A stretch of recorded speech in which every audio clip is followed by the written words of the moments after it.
오늘 바옐렛, 갔다, 그리고 그가 갔다 또는 가서 이렇게 시작하는 말이에요. 혹시 지난주 토라 포션 기억하시나요? 너희가 서 있는 것은 했죠. 니짜빔, 니짜빔. 이번 주 토라 포션은 1년 토라 포션 중에 가장 짧은 본문이에요. 딱 한 장으로 31장 한 장으로 이루어져 있고요. 다음 주는 32장인데 다음 주는 절수가 52절로 오늘보다 이번 주보다 좀 깁니다. 이번 주 짧은 본문이지만 그 내용은 아주 강렬하고 확실합니다. 한 주 동안 여러분들이 31장 말씀을 잘 묵상하셨는지요?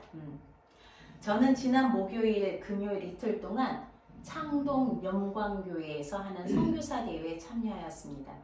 그 교회에서는 매 2년마다 교회가 파송한 선교사 30명이 넘더라고요.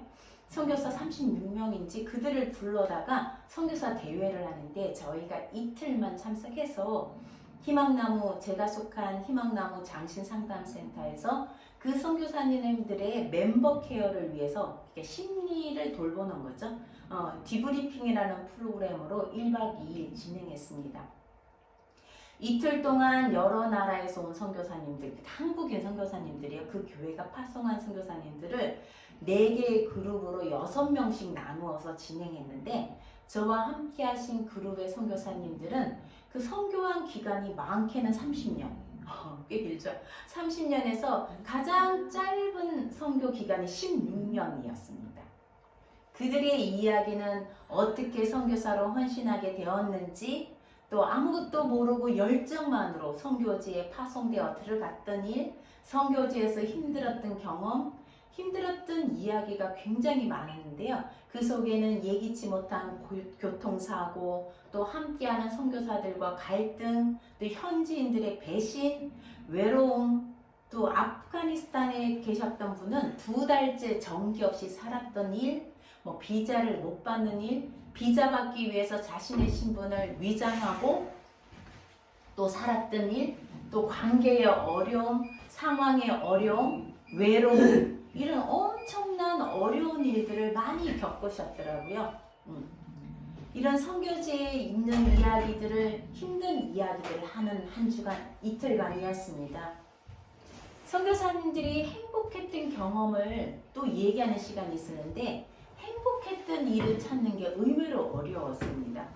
그들의 이야기를 다 하기에는 짧은 일정이었는데 과거, 현재, 그리고 이야기를 하고 다시 앞으로 선교지로 돌아가면 어떤 사역을 하게 될 건지, 그동안 자기들이 힘든 것 때문에 눌려가지고 자기 자신만 보고 현지인도 못 보고 옆도 돌아보지 못했는데 이렇게 이 어려운 이야기를 반복함으로써, 얘기함으로써 그 마음의 무거운 감정들이 얘기하니까 밖으로 나오게 되잖아요.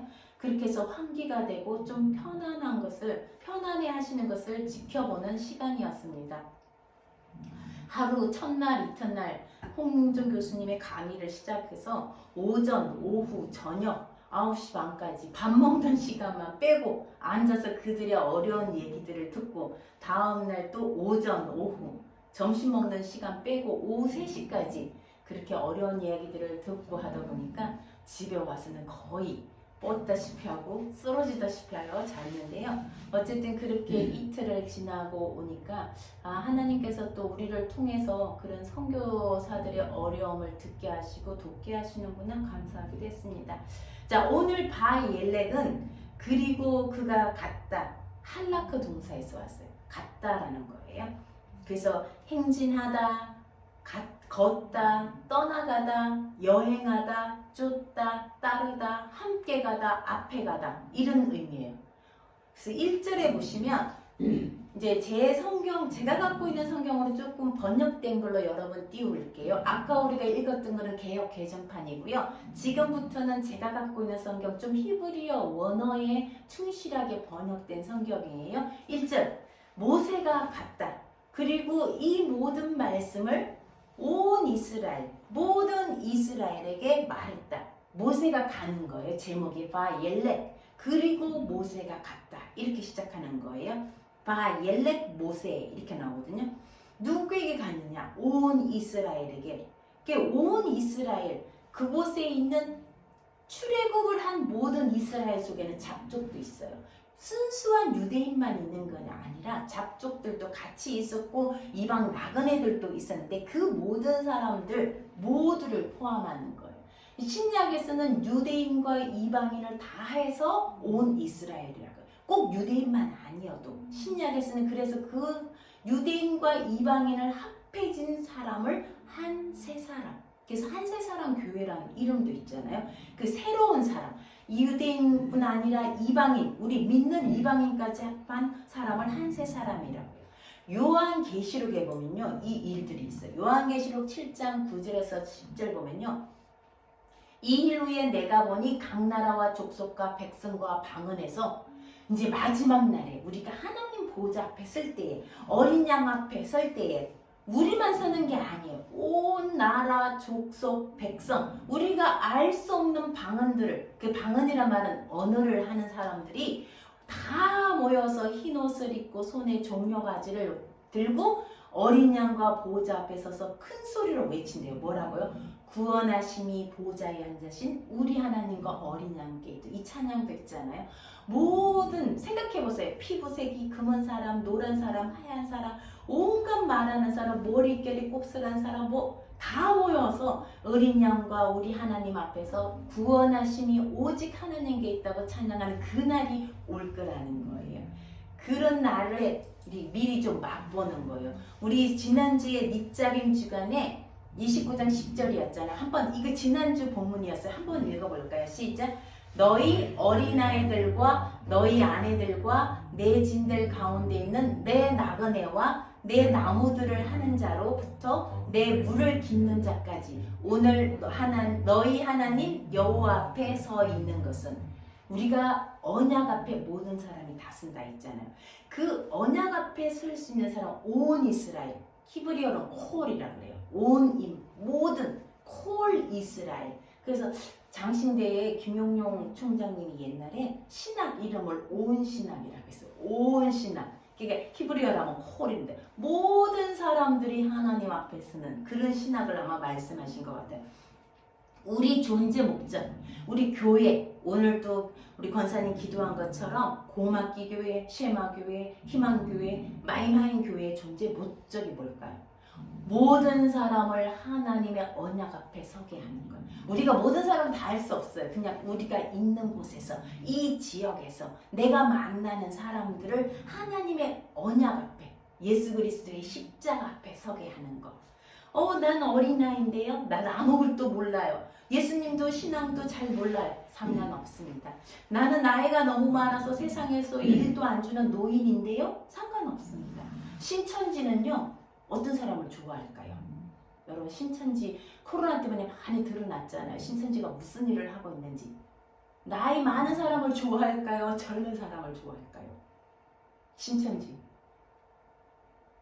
모르세요? 젊은 사람 좋아. 그렇죠. 신천지는요. 5, 60대 뒤로 갈수록 신천지니까. 그 사람들은요. 포교도 안 한대요. 오직 청년들 20대.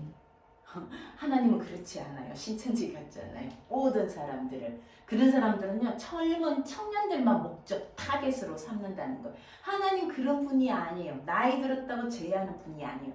외국인 노동자이든 원주민이든 시골 사람이든 도시에 세련된 사람이든 상관없습니다.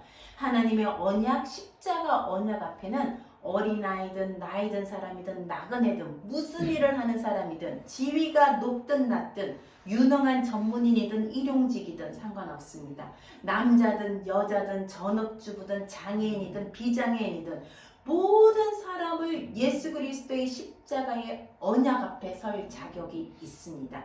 십자가로 인해 구원받을 수 있습니다. 이 온 이스라엘, 홀 이스라엘이 바로 그날의 여호와와 어린 양 되신 예수님 앞에 경배하며 종려가지를 흔들고 흰옷을 입고 서는 사람들입니다. 여러분은 우리가 이제 우리나라에 있으니까 우리가 늘 보는 사람들 우리는 한민족 그죠? 요즘 이제 다문화가 많아서 다른 민족들이 많이 들어오지만 좀 더 넓은 세계로 가보면 예를 들면 지혜가 이제 타겟을 로고스 호프 그런 선교성 같은 가보면 세계의 기독교인들이 다 모이는 거예요. 정말 신기해요. 온 나라, 온 언어들이 그리고 문화를 가진 다른 문화를 가진 사람들이 예수의 이름으로 모이는 걸 볼 때 정말 놀랍고 신기해요. 나만 우리만 이렇게 예수 믿는 줄 알았는데 세상 사람들이 이렇게 많은 사람들이 하나님을 믿는구나 하고 이렇게 눈이 뜨여지는 시간이 되는 거예요. 이렇게 바로 요한계시록에서 아까 이루어질 일들의 일부분을 우리가 이 땅에서 이미 맛보는 것입니다. 모세가 온 이스라엘에게 갔다는 것은 그때 그곳에 있는 그 사람들뿐 아니라 오늘 이곳에서 이 말씀을 읽는 우리와 아직도 이 말씀을 모르는 미래에 들어올 사람들에게도 연장되고 확장된다는 말씀입니다. 이게 바로 교회의 사명이에요. 저는 우리 마이마인교회, 희망교회, 쉐마교회, 고막기교회 사명도 똑같다고 봅니다. 우리가 십자가 앞에 내가 만나는 사람, 어른이든 아이든 외국인 노동자이든 일용직이든 누구든지 그분들을 예수님 앞에 십자가 앞에 세우는 것, 십자가의 구원의 언약 앞에 서게 하는 것. 왜? 구원은 하나님의 선물이거든요. 잘난 사람에게만 주는 선물이 아니라 모든 자에게 주는 선물입니다. 우리가 그래서 교회에 대해서 지난주에 제가 작은 도서관이 어떻게 해서 이 마을에 침투할 것인가, 많이 이렇게 작은 도서관을 열어서 마을 사람에게 침투할 것인가 이런 세미나도 갔다 오고 했는데 제가 이번에 선교사 대회에 가기 위해서 그분들이 선교사들이 자기들의 책을 서가지고 그 교회에서 책을 냈더라고. 세계를 읽다 책을 냈는데 이 책을 보면서 제가 깜짝 놀랐어요.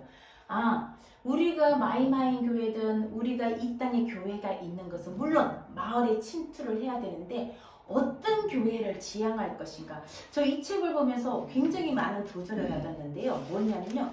선교사들이 선교지에 가서 교회를, 우리도 마찬가지예요. 이 땅에 교회를 개척을 하잖아요. 그러면 그곳 사람들을 마치 선교사가 먹이고 양육시키고 이렇게 하잖아. 선교사가 떠나오면 그 교회는 없어지면 안 되는 거예요. 그 교세가 그곳에 선교지의 교회가 서기 위해서는 그들이 스스로 하나님 말씀을 먹을 줄 알아야 된다는 거예요. 선교라는 것이 계속 그냥 주어지는 말씀을 그들에게 주는 게 아니라 그들이 스스로 설 수 있는 것.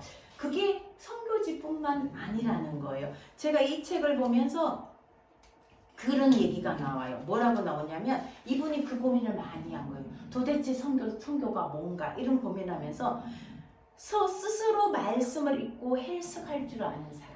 이거예요. 이건 선교지뿐 아니라 우리도 마찬가지예요. 우리 교회에 나간다. 이 교회의 존재 목적이 목사님만 말씀을 해석해서 우리에게 먹여주면 되는 거 아니에요. 우리 스스로 말씀을 읽고 해석할 줄 알아야 된다는, 선교지뿐 아니라 우리도 마찬가지라는 거예요. 그래서 선교사가 옛날에는 힘을 가졌잖아요. 그래서 그 교회는 스스로 해석할 권리가 없었어요. 말씀을 전해주면 그거 받고, 우리도 그랬어요. 예전에 우리나라도 그랬고 중세 암흑기도 그랬어요. 성경이 라틴어로 쓰진 거예요. 라틴어를 사람들이 모르는 거예요. 그리고 오로지 그 교회 가야 그 신부만이 라틴어 성경을 읽을 줄 아는 거예요. 그래서 오로지 그 말씀만 들었는데 이제는 성경이 라틴어가 아니라 온 세계의 언어로 써져 있잖아요. 우리가 성경을 볼 수 있는 거예요. 이제는 교회도 담임 목사님 말씀만 우리가 그것만 먹고 배우는 게 아니라 스스로 우리가 말씀을 해석할 권리를 가지고 있는 거예요. 그래서 우리가 스스로 읽고 해석할 능력이 있는가, 그렇게 되도록 격려받고 훈련받았는가, 이거예요. 우리 마이마인 교회도 마찬가지고요. 우리 각 모든 4개 교회들이 내가 스스로 좀 부족해요. 잘 모르겠어요. 그래도 그 해석도 존중하고 우리가 그렇게 자라나야 한다는 것. 그래서 한 주간에 여러분들이 말씀을 읽으면서 이 말씀이 나에게 그냥 교회에서 목사님이 한 말씀만 적용하는 것이 아니라 오늘 이 말씀이 나에게 무엇을 말씀하시는지 내가 스스로 해석하고 내가 적용해야 된다는 것. 우리도 그 교회가 그런 교회가 목적이에요. 그래서 믿다가 실족하신 분들 정말 우리 예배 드리면서 이 말씀이 이렇게 해석되는구나. 나도 이 말씀을 어떻게 해석해야지? 어떻게 적용해야지? 자기 스스로 읽고 일어설 수 있는 교인, 하나님 앞에 스스로 설 수 있는 교인, 그것이 바로 우리가 지향하는 교회인 것 같습니다. 자, 2절 말씀 볼까요?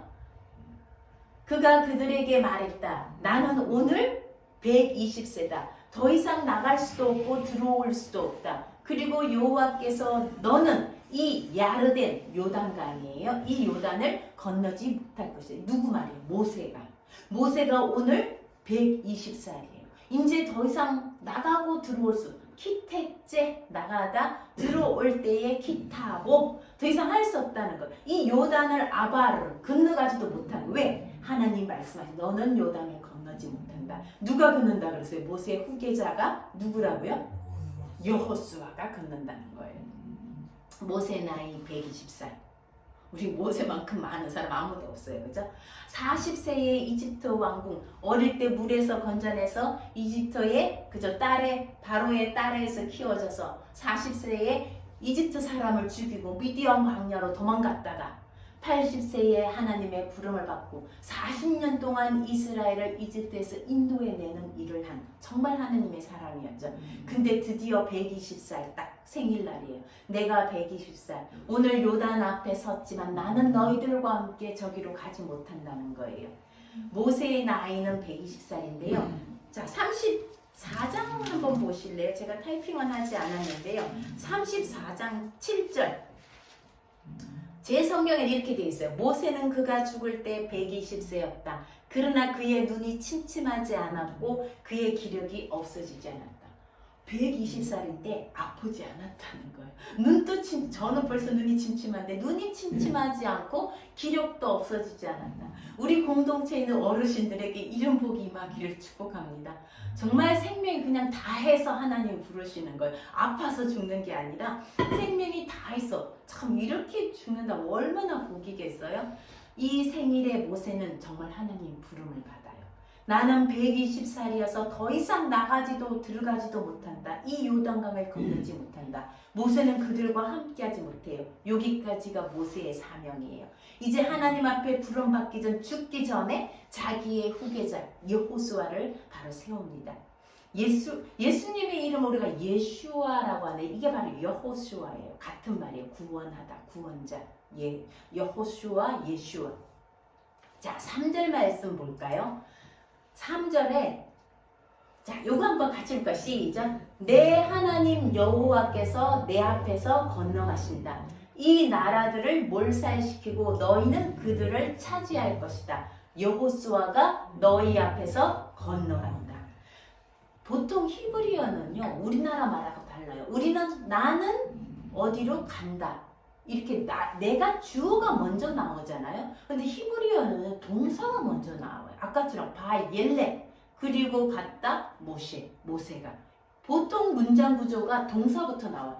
근데 3절은요 주어부터 나온 거예요. 이게 중요하다는 거예요. 내 하나님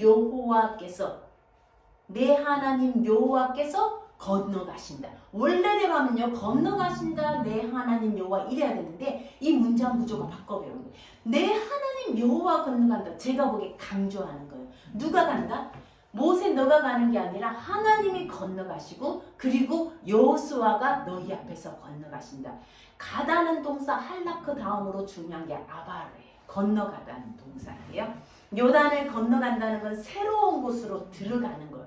이번 바옐렉 주간은요 항상 유대력으로 하나님 달력으로요 새해가 시작된 날이에요. 그래서 새해가요 저도 모르게 지난주 너무 바빠서 지난주 설교할 때도 깜빡했는데 지난주 월요일이 하나님의 달력으로 새해가 시작된 거예요. 우리가 쓰는 달력은요 율리우스 그죠? 그레고리역이에요. 로마 달력이에요. 하나님의 달력은요 우리가 쓰지 않는데 우리는 어쩌면 2개의 달력을 써야 돼요. 이 땅의 달력 2026년 10월 2일 그리고 하나님의 달력으로 오늘 5783년 7월 며칠인가요? 그러면 1, 2, 3, 4, 5, 6, 7, 8일 오늘이 8일인 거예요. 그 2개의 달력을 우리가 쓰는 건데요. 요단을 건너간다는 건 새로운 곳으로 들어가. 이 바옐렉은 항상 새해가 시작된. 우리가 새해라는 말은 새로운 시간으로 들어가는 거예요. 새로운 장소로 들어가는 거예요. 그게 요단을 건너간다. 뭐 죽는다는 말로 이해하지 마세요. 이제 이스라엘 자손은 삶의 전환점. 우리가 영어로는 터닝 포인트라고 그래요. 바로 그 앞에 서 있는 거예요. 이 요단을 건너면 이제는 그들에게 전에는 경험해보지 못한 새로운 세상이 펼쳐지는 거예요. 이 요단을 건넌다는 것은 설레기도 하지만 긴장도 돼요. 말로만 듣던 가나안 땅에 들어가는 것이 설레요. 한편으로는 긴장돼요. 왜? 그 땅의 원주민들과 전쟁을 해야 되기 때문이에요. 이번 주 바이엘렛 주간은 이런 경계에 서서 새로운 터닝 포인트, 전환점, 새로운 영역으로, 새로운 해로, 새 해로 들어가는 주간이에요. 이스라엘 자손이 요단을 건너가듯이 제가 여러분들에게 토라 포션하면서 기도 제목을 밑에 놨는데 우리 지혜가 로고스 호프의 선교선에 3개월 성선하는 스텝 프로그램에 지원한 주간이 바로 지난 수요일이었어요. 목요일, 수요일 쓰고 목요일. 이 스텝 프로그램이란 말은요. 로고스 호프 쇼텀 익스포저 프로그램. 3개월 동안 내 자신을 노출시키는 거예요. 이 노출시킨다는 건 옷을 벗은 노출이 아니라 내가 어떤 사람인지 이 다양한 문화에 이 하나님의 이 선교선에 나 자신을 노출시켜보는 그런 프로그램에 지혜가 지원했어요. 저는 이 바이엘렛 새로운 곳으로 들어가는 새해의 시작에 그 터닝 포인트에 지혜가 이렇게 될 줄은 몰랐어요. 정말 지혜에게도 새로운 터닝 포인트가 되는 거죠. 어려운 결정이고 가보지 않은 길이라서 좋은 거는 맞지만 아마 지혜 마음이 많이 갈등되었던 걸 옆에서 지켜봤어요. 이스라엘 자손들도 그들의 조상들에게 주겠다고 400년 동안 약속한 땅인데 기대되고 설레지만 알지 못하는 곳으로 들어간다는 것은 긴장과 두려움도 있을 거예요. 이제 이스라엘의 다음 세대, 그죠? 광야에서 그 세대가 다 죽고 새로운 세대가 요단을 건너는 거예요. 우리 신앙의 다음 세대가 누구예요? 이 아이들이에요. 이 아이들이에요. 희망교회 아이들, 마임하임 교회 아이들, 쉐마 교회 아이들이 다음 세대예요. 그 다음 세대가 이제 여호와와 함께 이 요단강을 건너는 거예요. 굉장히 의미 있는 주간인 것 같아요. 지혜도 많이 긴장되고 두려워서 결정이 쉽지 않았겠지만 이 로고스 호프 승부요서는요. 잠깐 보고 갈게요. 이게 2014년에 인천에 왔어요. 2014년이니까 지혜가 9살, 주영이가 6살 때 저희가 갔었어요. 그 7월 달에서 8월 달까지 2014년에 한국에 와서 3개월을 있었어요. 울산, 인천 또 어디죠? 3개월을 한국에 있었어요. 그때 우리가 갔었는데 그 입에예요. 60개 나라에서 400명의 선교사들, 젊은이도 있고 대체로 젊은이들이에요. 나이 든 사람도 있고요. 이곳에서 400명의 일상을 진행해야 돼. 매일 먹어야 되는 건 400명이 먹어야 되고 400명이 화장실을 써야 되고 400명이 잠을 자야 돼요. 그러다 보니까 이 선교선에 탄 모든 선교사님들은 일을 해야 돼요. 먹으려면 누군가는 밥을 지어야 되고 빵을 만들어야 되고 누구는 설거지해야 되고 누구는 청소해야 되고 누구는 또 여기 서점이 있어서 책을 팔아야 돼요. 도착하면. 그 일상을 하기 위해서 8시간 노동을 해요. 그것도 대가 없이. 오히려 매달 80만 원 선교비를 내면서 승선하게 돼요. 이런 개념이 현실성과 경제성으로 무장한 우리 지혜에게는 굉장히 어려운, 용납하기 어려운 결정이었어요. 결정하기 이틀 전에 OM 대표님을 만나서 얘기 나누면서 지혜가 조금 더 이쪽으로 기울었던 것 같아요. 앞으로 승선하기까지 지혜의 마음에 오늘 하나님의 말씀이 확신과 응답으로 다가가기를 주님의 이름으로 축복합니다. 이렇게 한국에 왔을 때는 한국 보기를 가장 가운데 그죠? 크게 이게 인천에 왔을 때인지 어느 나라인지 어느 도시인지는 모르겠어요. 이게 한국에 온 거를 기독신문에 냈던 걸 제가 이렇게 사진으로 땄던 거예요. 자, 이 광야 2세대, 우리들의 2세대들이 이제 믿음을 행진을 해요. 희망교회 아이들도 알지 못해요. 그 아이들이 어떤 행진을 하게 될지. 3절에 하나님이 이 요단강을 건너신다고 해요. 혼자가 아니에요. 하나님이 너와 함께 너 앞에서 건너가신다는 거예요. 어쩌면 토라 포션을 이래서 우리 생활과 너무 맞아떨어져 가요. 저희가 이 바이엘렉을 하면서 이 바이엘렉은 늘 주어진 이때 하게 돼 있는데 어떻게 이때 이런 일들이 일어날 줄은 상상도 못하지만 이 토라 포션은요. 그래서 제가 토라 포션 설교를 줘. 우리 생활과 너무나 밀접하게 이렇게 딱 붙어 있는 거예요. 지혜뿐 아니라 우리가 새로운 해로 들어가는 거예요. 하나님이 나와 함께 우리 앞에 가신다는 이 위로와 확신이 필요한 사람이 있을 거예요. 때로는 혼자가 된 느낌, 버려진 느낌이라는 힘든 시간을 살고 있는 사람이 있을 거예요. 그 모든 사람들에게 이 말씀이 해당된다는 거예요. 4절에 여호와께서 몰살시키신 그 에모리 왕들인 시온과 옥과 그들의 땅에 그가 행하셨던 것처럼 그들에게도 행할 것이다. 앞으로 들어가는 곳, 긴장되고 떨리고 설레지만 또 그곳에서 마냥 꽃길만 열리는 게 아닐 거예요. 그죠? 우리 새해가 정말 달콤한 해가 되면 좋지만 때로는 그 안에도 힘든 일이 있을 거라는, 그때에 여호와께서 너희 앞에 그들을 주시리니 너희는 내가 너희에게 명령한 그 모든 명령대로 그들에게 행해야 한다. 하나님은 이미 우리가 강하다고 했던 그 거인족들, 시온, 그죠? 바사왕, 옥, 아모리 왕 시온을 다 전쟁에서 이기게 했어요. 그 전 세대들은 그걸 하지 못했어요. 근데 하나님께서 하셨던 것처럼 너희에게도 줄 것이다. 너희에게 어떤 어려움이 있을지라도 하나님이 함께 하신다는 거예요. 그리고 이번 주 토라 포션의 핵심이 6절. 저는 이 말씀이 우리에게 가장 큰 위로가 될 줄 믿습니다. 같이 한번 읽어볼까요? 시작. 강하고 담대하라. 그들 앞에서 너희는 두려워하지 말고 무서워하지 말라. 왜냐하면 내 하나님 여호와께서 너와 함께 걸어가시며 너를 놓치지 않으시고 너를 떠나지 않을 것이기 때문입니다. 이 구약에 있는 말씀 히브리서에도 있고 신약에도 이런 말씀 하나요. 내가 세상 끝날까지 너희와 함께 하리라. 마태복음 28장 20절에 그죠? 항상 하나님은 두려워하지 말라, 강하고 담대하라. 하나님이 함께 하신다는 거예요. 이 지혜뿐 아니라 우리 모두에게 하시는 말씀이요. 강하고 하자, 딱 하나님께 달라붙어 있으라는 거. 그게 강한 거예요. 하나님께 달라붙어 있는 게 강한 거예요.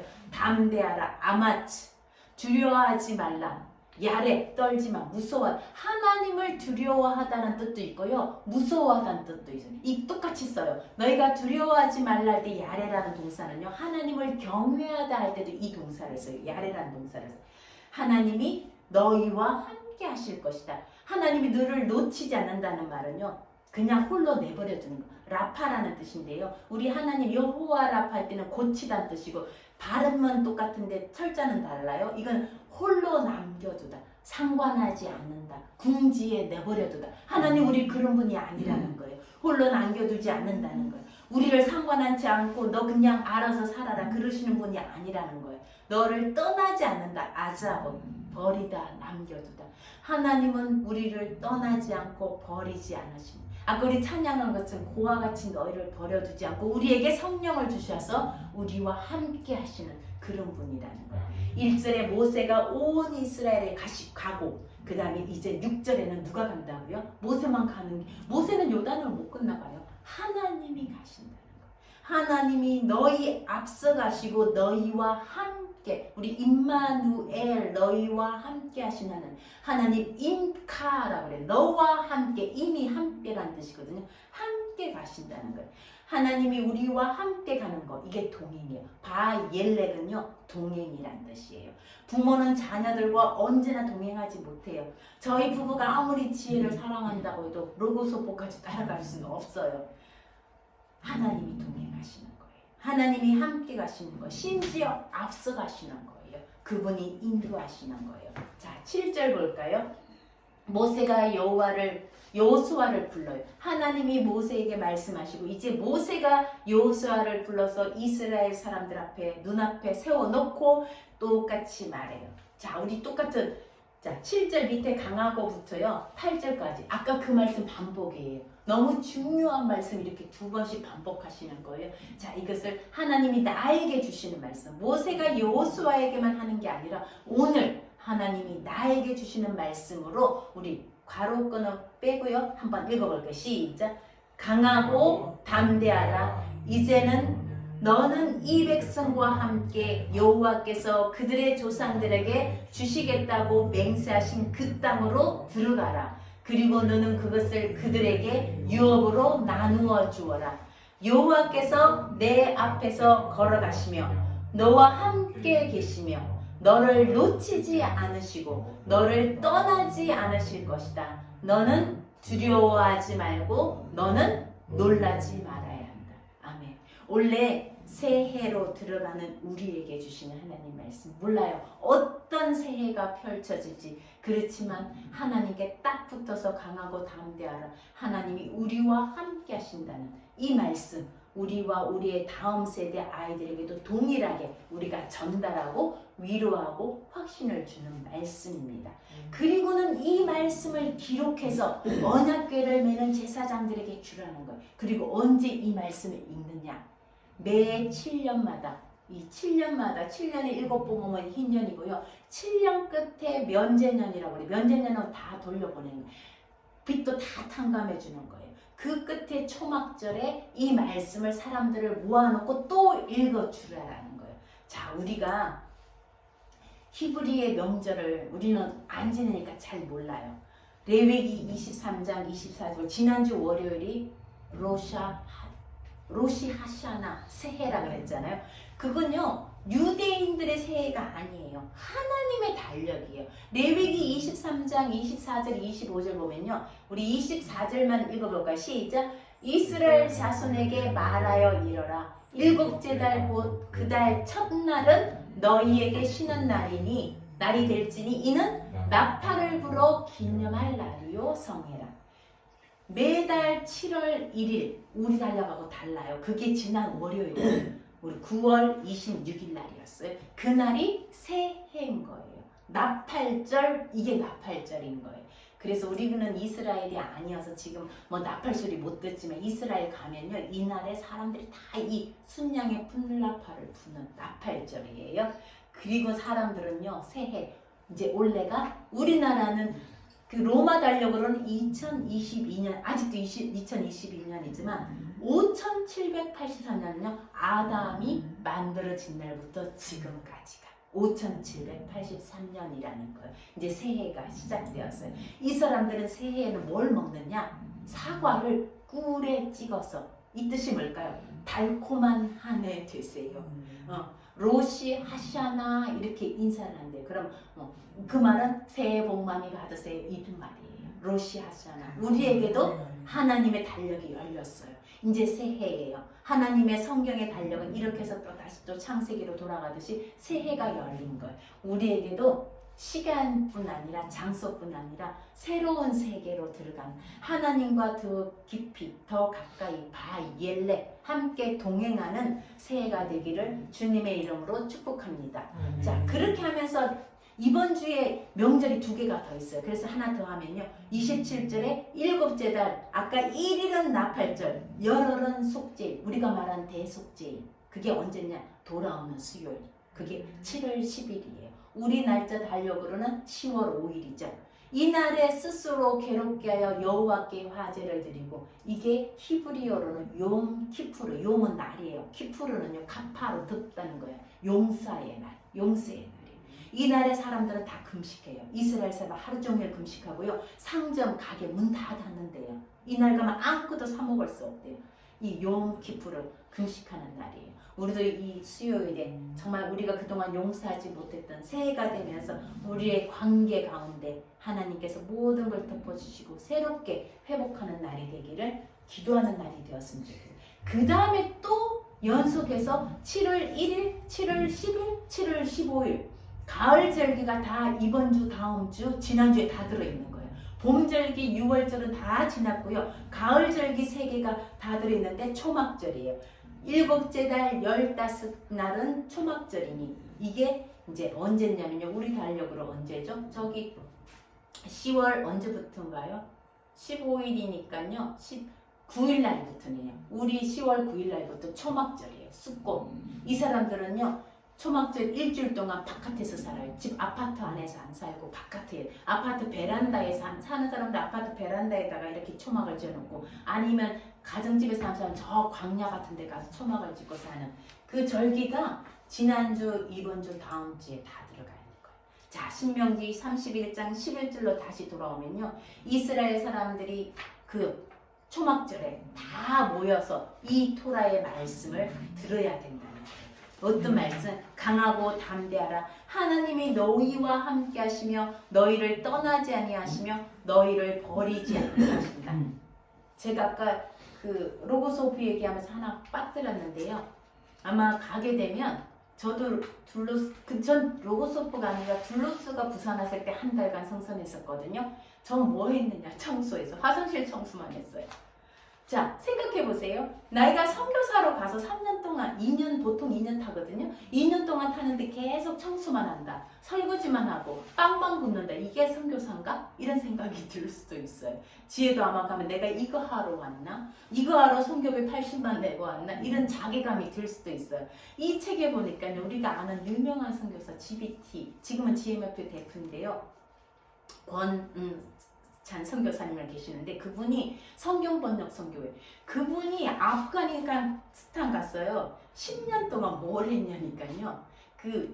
너무 사람들이 가난하고 먹을 게 영양실조가 많이 걸렸대. 그래서 닭을 13마리를 집집마다 준대요. 그럼 닭이 알을 낳으면 그 계란을 먹고 영양실조에서 좀 해결되라고 그런 프로젝트를 하는 거예요.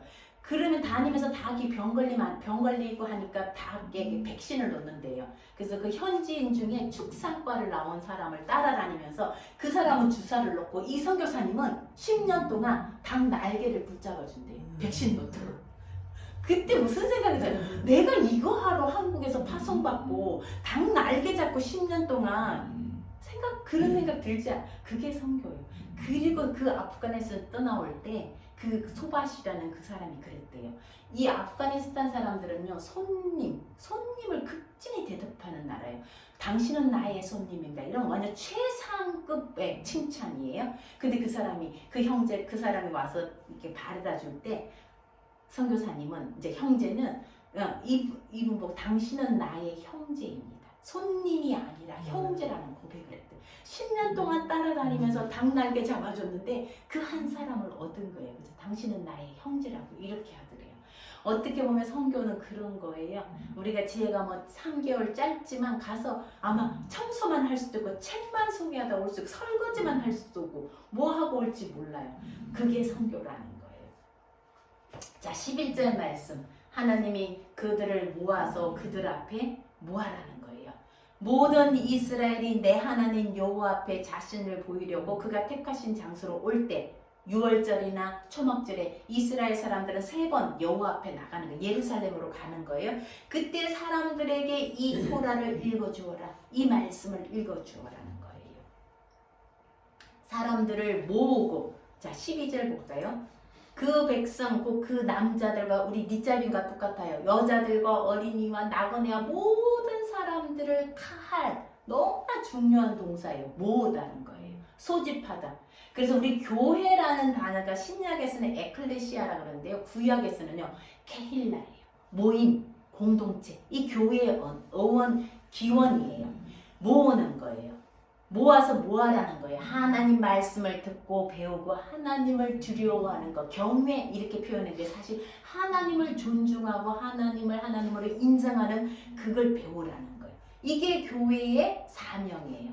케힐라의 사명이에요. 내 백성을 모으는 사명, 그들에게 하나님 말씀을 듣고 배우게 하는 거, 이것이 바로 우리 교회의 존재 목적이에요. 마이마임 교회도 희망 교회도 쉐마 교회도 고맙게 교회의 사명도 이것이에요. 사람들을 모으는 거예요. 가족들을 모으는 거예요. 이웃을 모으는 거예요. 아이든 청년이든 어린아이든 장년이든 노년이든 장애인이든 전문인이든 일용직이든 남자든 여자든 외국인이든 우리는 모두 카알해야 되는 거예요.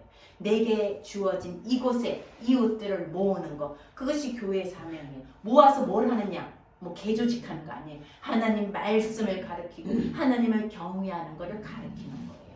그래서 마지막 13절에 같이 해볼까요? 시작. 너희가 그것을 차지하려고 그 야르덴을 건너가는 그 땅 위에서 사는 그 모든 날들 동안 알지 못하는 그들의 자손이 너희 하나님 여호와 경외하는 것을 듣고 배울 것이다. 일단 사람들을 모으는 거예요. 두 번째, 이렇게 막 펼쳐놓으니까 무슨 말인지 모르겠어요.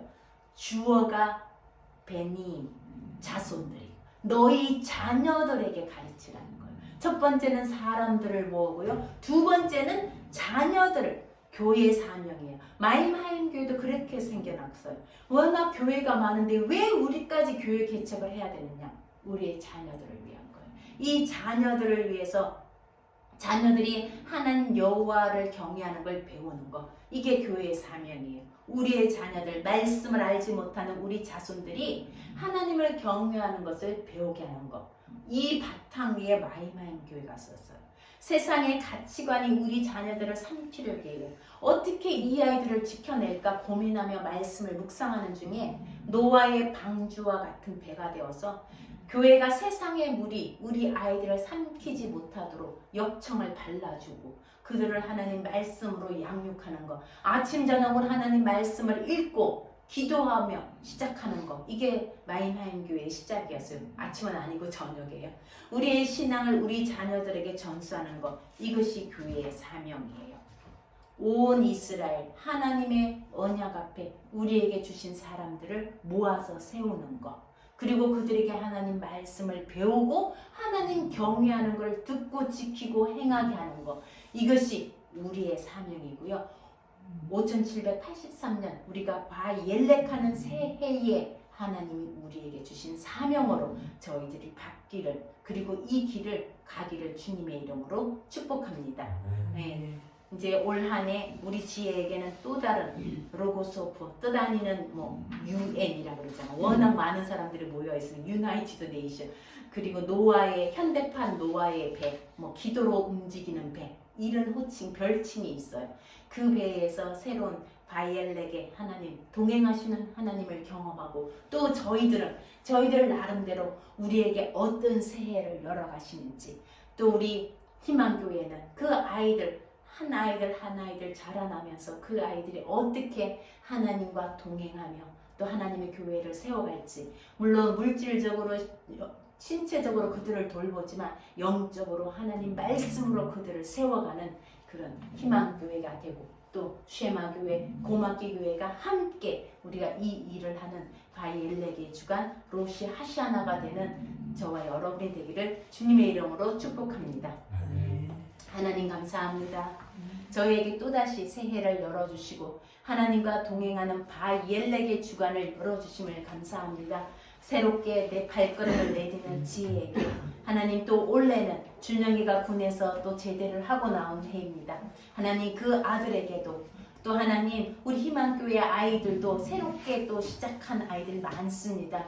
새로운 단계로 들어간 아이들 많습니다. 하나님 그 아이들 한 명 한 명 그 인생의 터닝 포인트에서 하나님을 다시 경험하고 하나님 정말 주님의 사람으로 다시 언약 앞에 서는 그런 한 해 되게 주님 축복하여 주시옵소서. 하나님 온전히 우리가 이 교회의 목적이 이 땅에 있는 목적이 많은 사람들을 모으고 하나님 말씀을 가르치고 우리 자신들도 그 말씀 안에 서 있고 하나님 온전히 이 공동체가 주님의 십자가 언약 앞에 서는 공동체 되게 축복하여 주시옵소서. 하나님 새로운 한 해를 맞으면서 저희 안에 어려운 일도 있고 힘든 일도 있을 것이지만 하나님 정말 어려운 관계들이 회복되는 해 또 재정적인 상황이 회복되는 해 하나님 아버지 또 육신과 우리 개인적인 모든 일들이 다시 주님과 함께 동행하는 그 회복되는 해의 경험을 할 수 있는 새해 로시 하시아나 되게 주님 축복하여 주시옵소서. 이 모든 말씀 예수님 이름으로 기도드립니다. 아멘.